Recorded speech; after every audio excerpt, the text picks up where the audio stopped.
When I called my son to ask about the wedding date, I expected a laugh, maybe a tight soon, maybe an argument about venues. What I didn't expect was the way his fiancée, no, not fiancée anymore, I learned, stood in my doorway like a bouncer at a club I had paid to build. She tilted her chin and said, almost kindly, "Oh, you mean the wedding? We did it yesterday." I blinked. Yesterday? My son, Aaron, hovered behind her shoulder, eyes glued to the floor like a teenager caught with his hand in the cookie jar.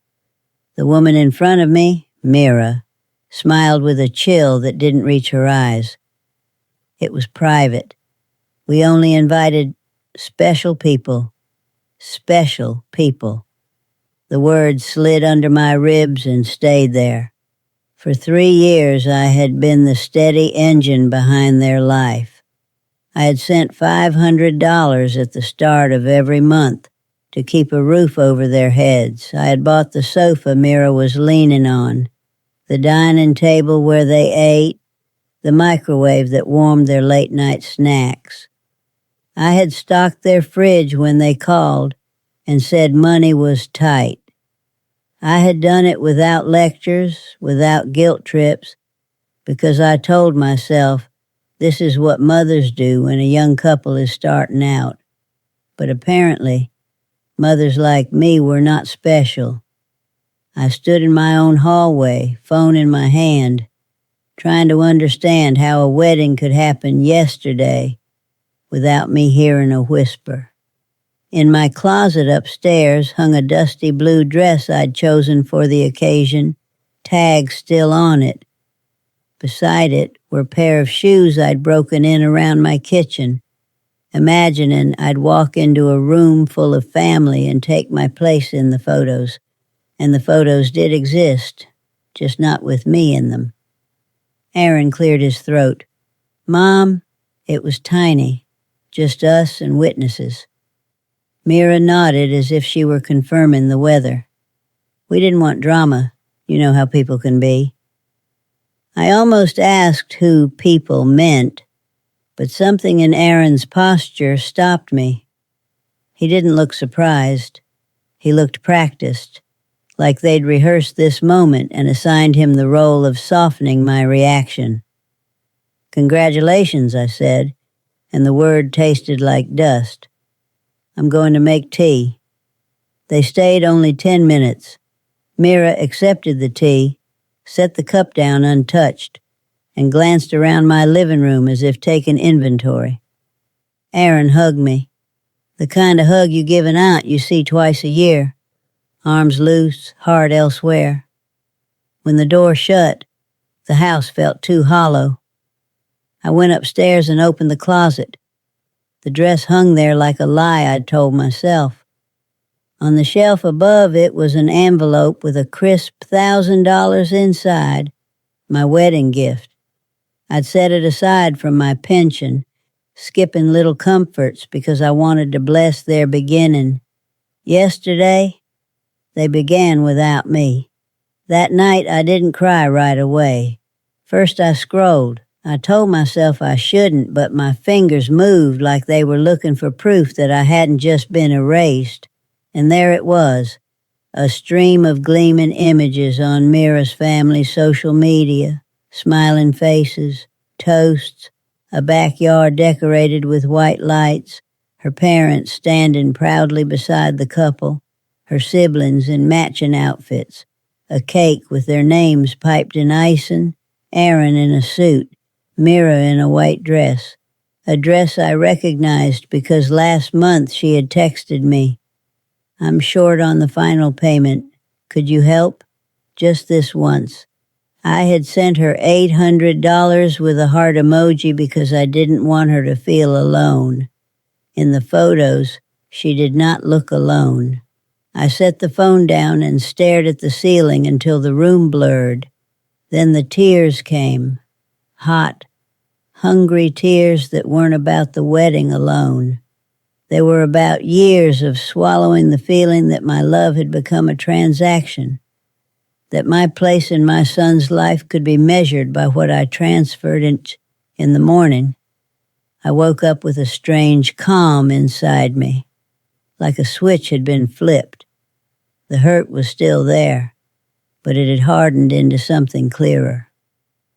I made coffee. I sat at my kitchen table, and for the first time in a long time, I didn't reach for my phone to see whether Aaron had messaged me. I didn't imagine an apology arriving any minute. I didn't plan my day around their needs. Instead, I opened my file drawer, bank statements, receipts, notes I'd scribbled to remember what I'd promised to cover. I told myself I was only looking, only making sense of things. But as I added numbers, something else happened. The story of my generosity turned into a ledger. Rent, $500 every month for 3 years, $18,000. Grocery runs and just until payday cash, roughly $200 a month, $7,200. Furniture, repairs, emergencies, birthdays, holidays, a car note they swore they'd repay, thousands more. By noon, my neat handwriting had filled 2 pages. The total at the bottom stunned me. $31,900. Nearly $32,000. Money from my retirement. Money my late husband Samuel had left, so I could live with peace after he was gone. Money I had been handing over while telling myself, it's temporary. They'll stand on their feet soon. But temporary had become permanent, and family had become leverage. My phone rang. Aaron. I watched it buzz across the table as if it were a stranger. It rang out. A minute later, again, then a text. Mom, please pick up.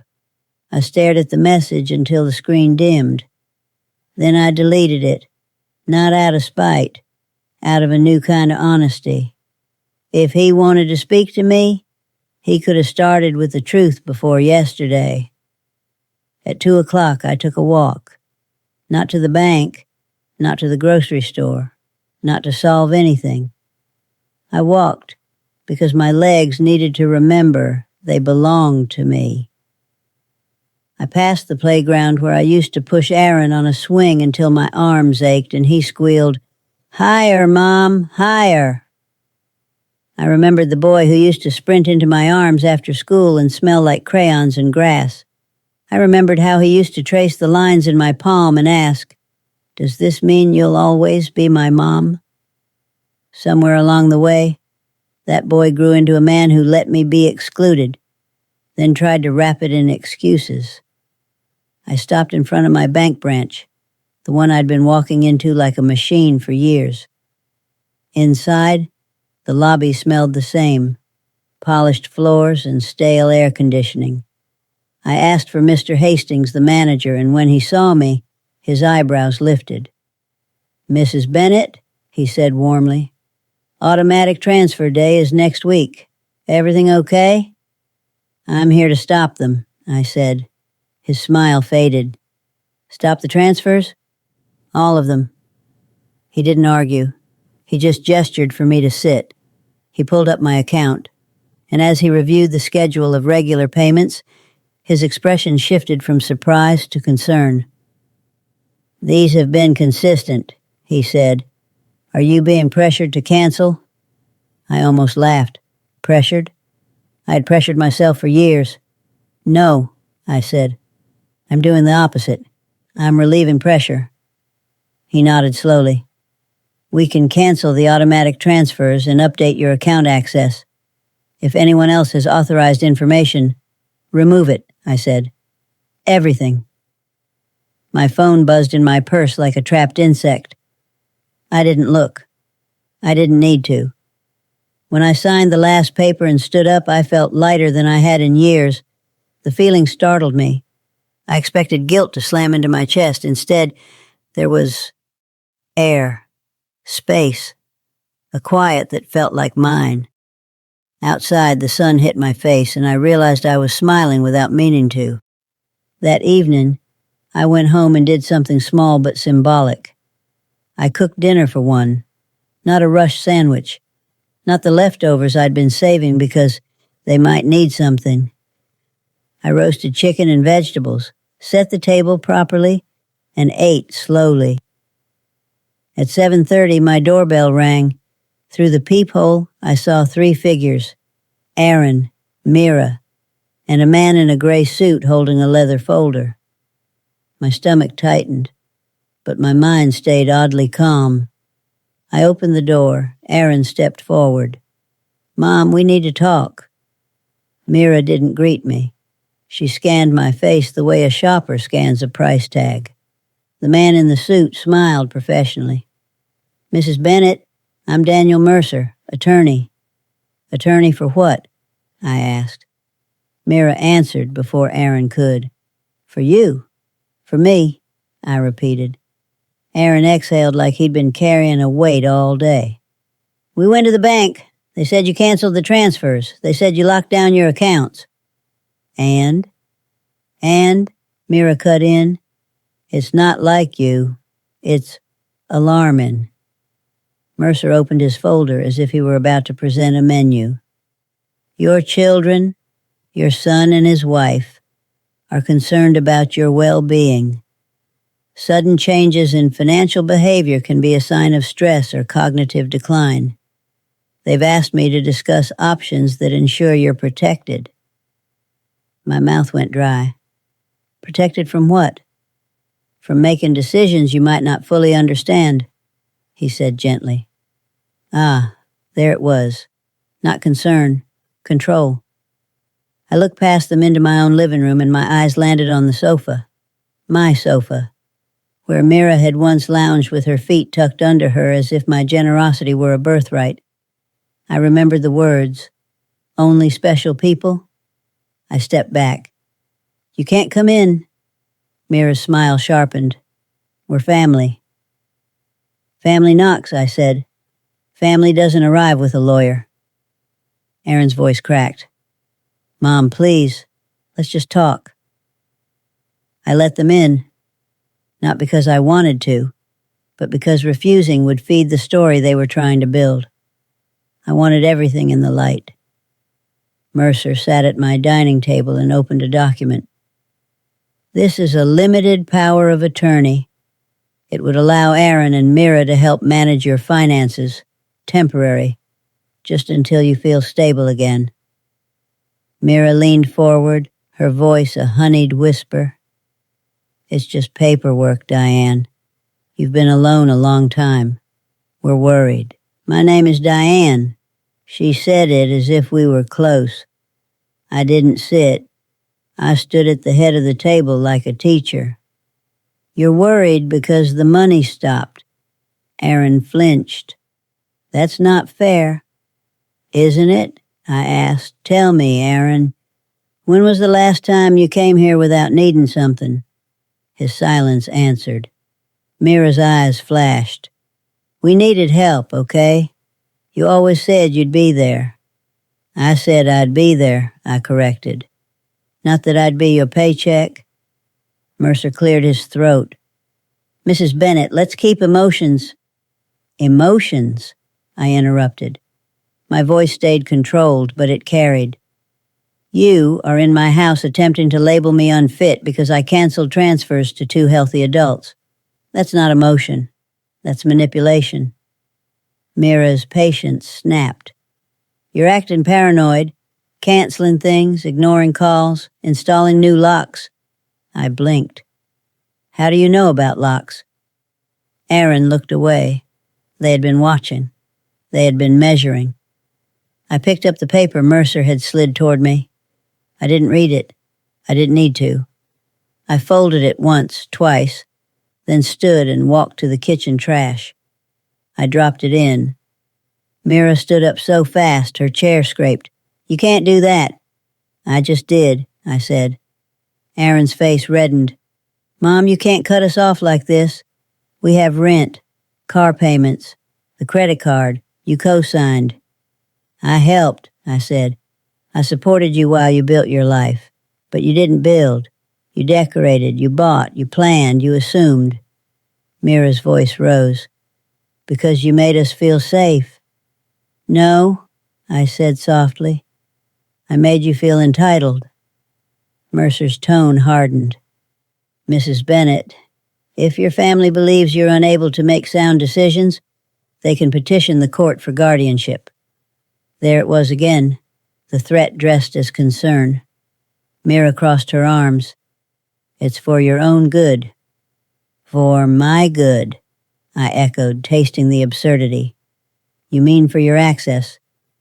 Aaron stepped toward me, hands out. Mom, please, we can fix this. The wedding was yesterday, I said, and I wasn't special enough to attend. Mira's mouth opened, then closed. For a second she looked almost startled that I said the sentence out loud. Aaron's eyes filled with something, guilt, fear, maybe both. It wasn't like that. It was exactly like that, I said. And now you're here trying to take my money legally because I finally said no.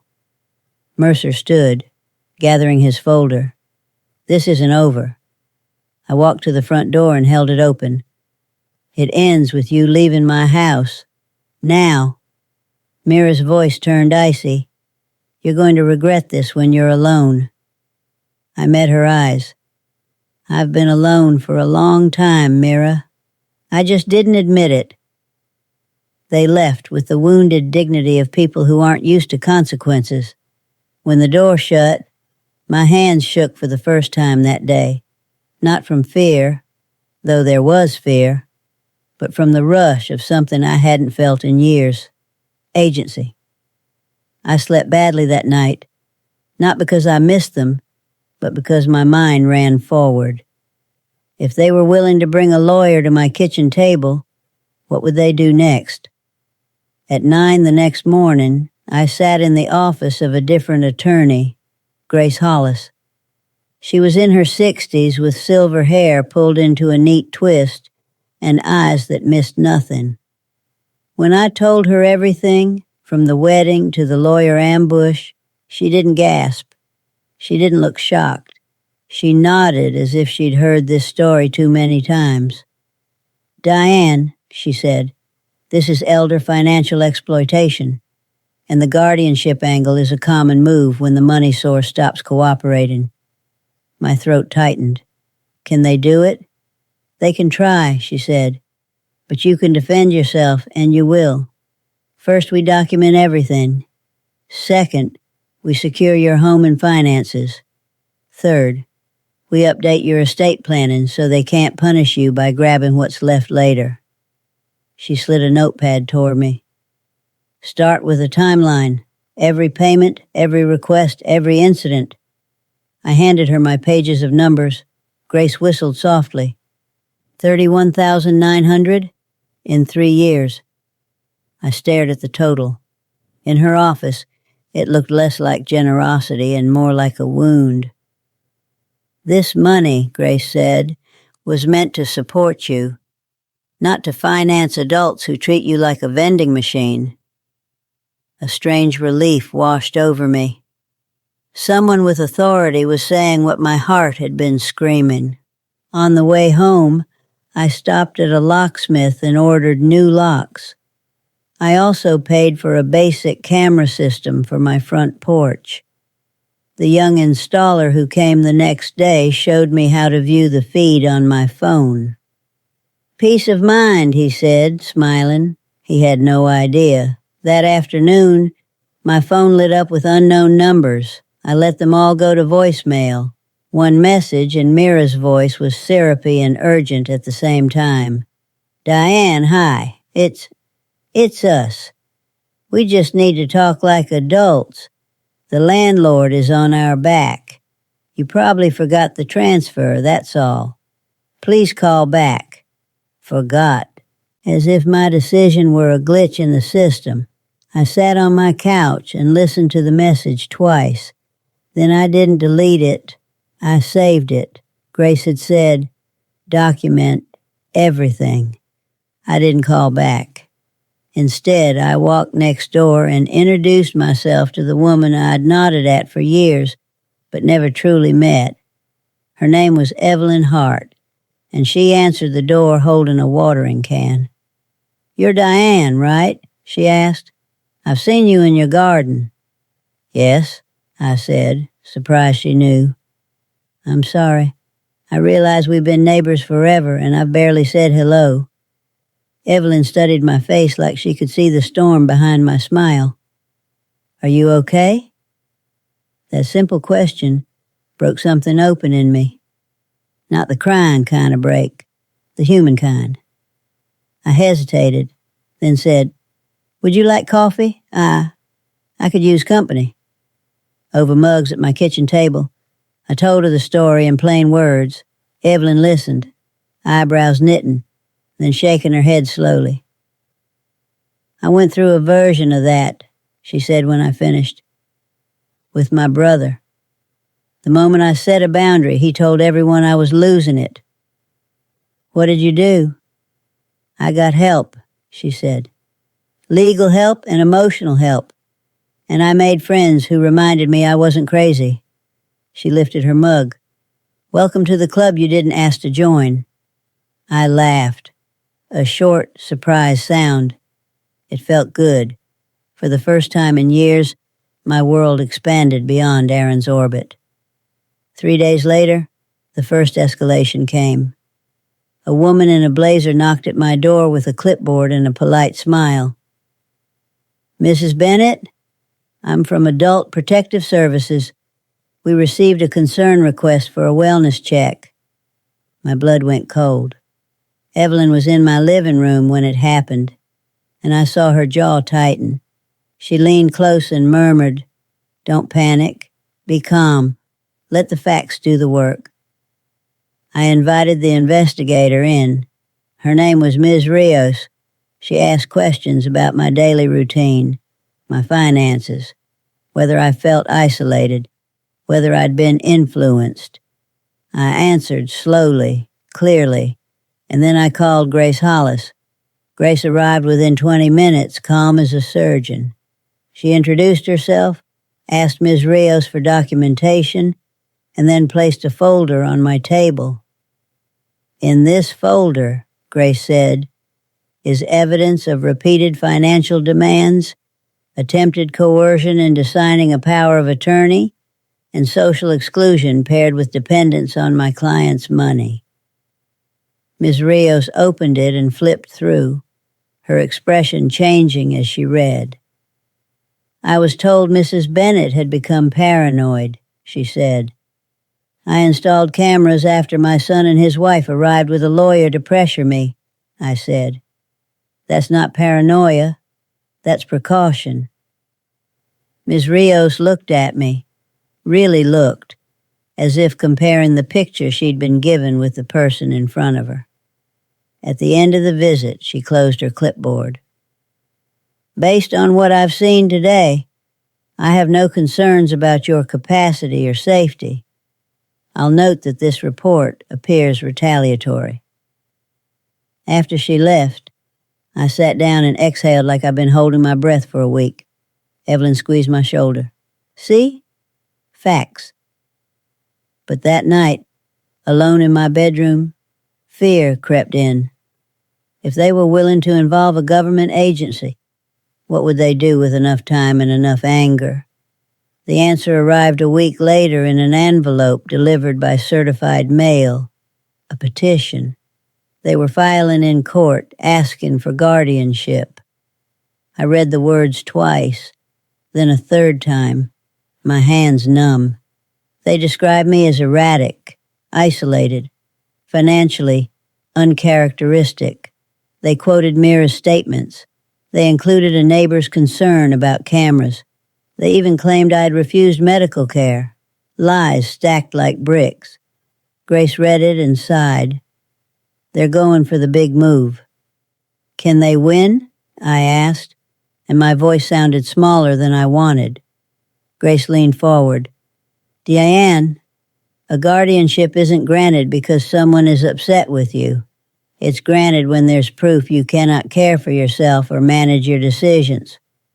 We will show the truth. You're competent, and their motive is money.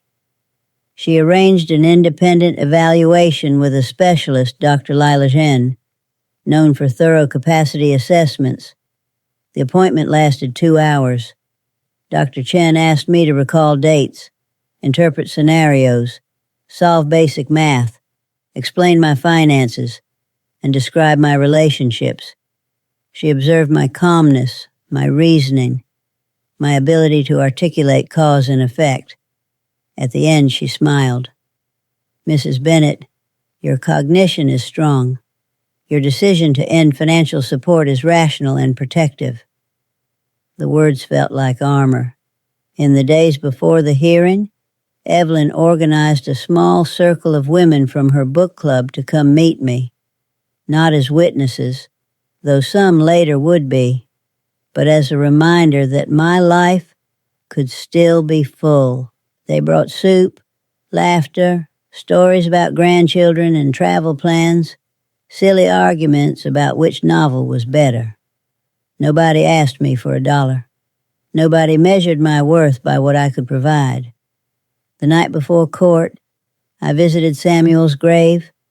I hadn't gone in months. I had told myself I was too busy, but now I knew the truth. I'd been too drained.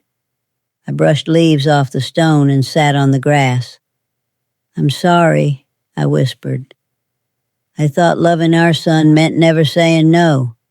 I thought if I kept giving, I'd stay close to him.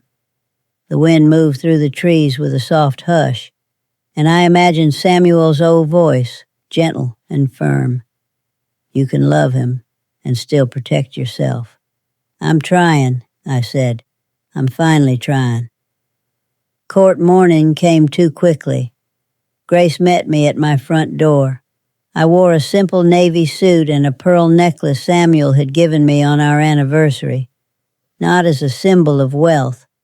As a symbol of who I had been before this became my entire life. In the courthouse hallway, Erin stood in a new suit. Mira wore black like she was attending a funeral. Their lawyer was polished and confident. When Mira saw me, she didn't look away. She looked victorious. My stomach flipped, but my spine stayed straight. Inside the courtroom, their attorney spoke first. He painted a picture of a lonely older woman, suddenly influenced by outsiders, paranoid, financially unstable, cutting off family for no reason. For no reason. Then Mira testified. She cried on cue. She spoke about love, about worry, about how she considered me like a mother. She described my change with the careful language of someone who had rehearsed every phrase. When Grace cross-examined her, the room shifted. Mrs. Cole, Grace said, when was the last time you called Diane Bennett without asking for money? Mira blinked. We talk about a lot of things. Date, Grace said simply. Mira's cheeks flushed. I don't keep dates. Grace nodded. Let's try a different question. Did you marry Aaron Cole without inviting Mrs. Bennett? Mira's voice tightened. It was small. Did you tell her only special people were invited? Mira swallowed. That's not what I meant. What did you mean? Grace asked. Mira didn't answer. Aaron took the stand next. His voice was softer, and for a moment I heard my boy in it. He said he was concerned. He said I was acting different. He said he loved me. Grace asked one question that sliced through the fog. Mr. Cole, she said, how much money have you received from your mother in the last 3 years? Aaron hesitated. I don't know exactly. Grace held up my ledger and bank statements. Is $31,900 within the correct range? His throat bobbed. Maybe. Can you pay your rent without her? Grace asked. Aaron's jaw tightened. We can manage. Then why are you here? Grace said, asking the court to take away her right to choose. Silence spread across the room. Their other witness, a neighbor who disliked my visitors, talked about cameras and strange activity. Grace asked him whether he'd ever spoken to me directly, whether he knew why I installed cameras, whether he knew about the lawyer ambush. He admitted he didn't. His testimony shrank into opinion. Then Dr. Chen testified, calm, precise, professional. She described my results as sound, my reasoning as intact, my decisions as consistent with self-protection. Finally, I took the stand. I didn't perform. I didn't cry. I told the truth in a straight line. I spoke about the hidden wedding, the phrase special people, the months of transfers, the expectation that I would keep funding their life while being excluded from it, the ambush with the lawyer, the power of attorney papers, the threats, the retaliatory wellness check. And why did you stop financial support? Grace asked. I looked at the judge, a middle-aged woman with tired eyes and a steady face. Because I realized my money was welcome, but I wasn't, I said.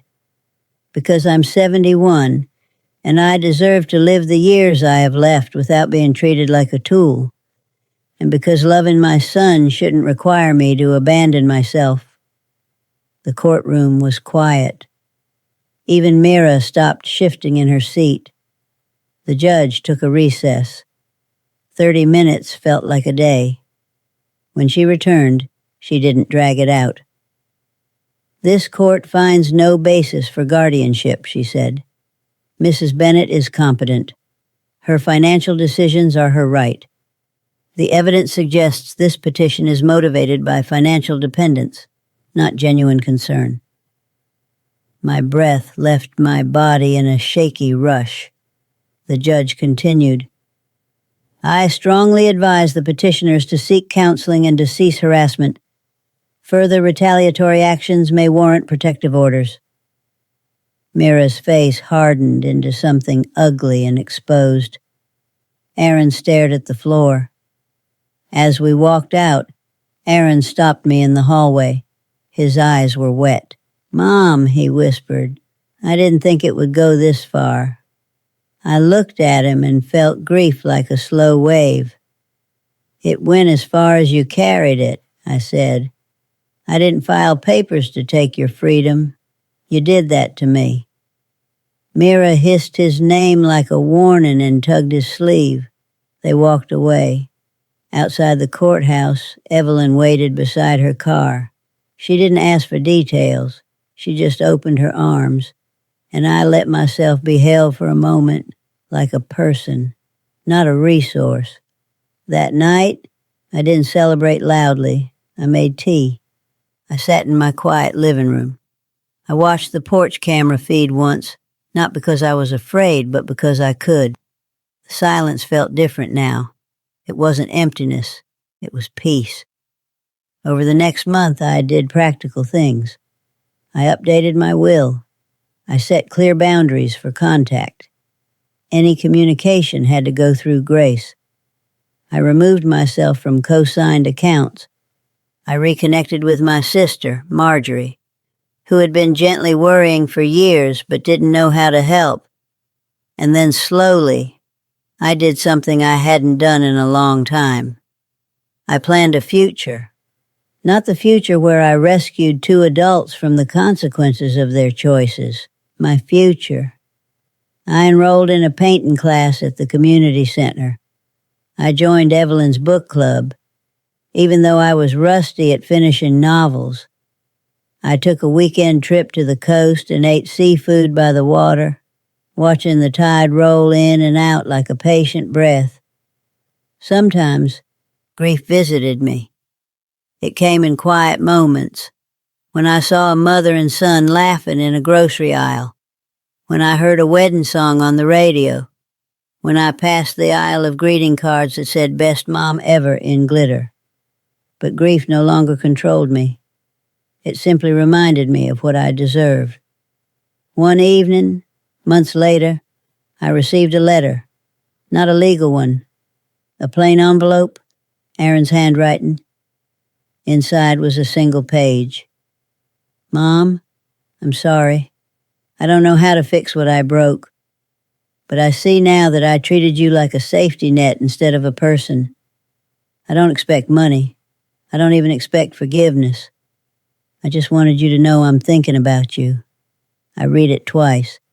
Then I placed it in a drawer, not as a victory trophy, as proof that consequences can sometimes reach a heart, if that heart is willing. I did not call him, not yet. Apologies are seeds, and seeds need time. That night, I stood on my porch and looked at the stars above my street. The air was cool. Somewhere down the block, a dog barked and a child laughed. I thought about the woman I'd been, desperate to be needed, frightened of being alone, convinced love had to be purchased in installments. She wasn't evil. She was just tired. And she had finally learned something simple and hard. Being generous does not require being available for abuse. Being a mother does not require being a bank. And peace, real peace, arrives the moment you decide you matter too.